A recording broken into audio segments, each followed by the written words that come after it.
Situação fastidiosa que a Venezuela está passando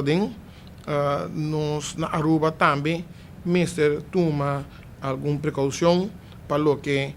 trata na proteger nosso país. Nós está tomando nota de parte do Ministro de Justiça junto com o Ministro de Transporte, maneira que a BIM está explica no Parlamento e também maneira nós de Parlamento, muito especialmente minha mesma pessoa,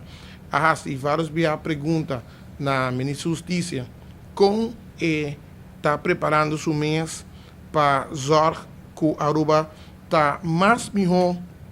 protegido para o que está tratando, o que está passando atualmente na Venezuela. Nós estamos com a situação tá, nós estamos com na Venezuela, hobby de cidadãos não está buscando escape para viver diferentes partes do mundo e entre outros logicamente na Aruba,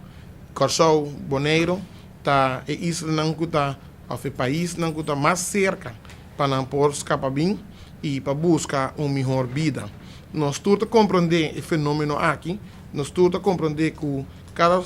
pessoa quer uma melhor vida segura para a família, para a união, mas de uma maneira ou outra sempre nós como país mesmo está preparado para o pior. E aqui não nós está contente para mirar que o Ministro de Justiça junto com o Ministro de Transporte afirma um protocolo junto com a aerolínea tem caso que a comissão que é parte da aerolínea que também que via entre Aruba e Venezuela para vir com tipo de protocolo que não está intercambiar informação data a nível enorme de passageiro que também Aruba para passar vacância aqui para ahead of time não por ter uma ideia quem pessoa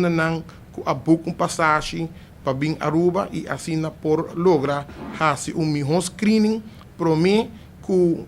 passageiro aqui chega a Aruba. Nós todos sabemos que tem um fenômeno que caminha que a pessoa não está give up ou está book passagem, compra passagem, vem a Aruba como passageiro e não está regressar no país back. E o protocolo aqui está net no seu lugar para nos pôr uma melhor vista para mim que certa pessoa chega aqui para nós saber quem é a pessoa que está, que intenção não tem e que se verdade nada bem aqui na Aruba para passar duas vacâncias ou para visitar na ser querida. Essa aqui é Arubiano, o website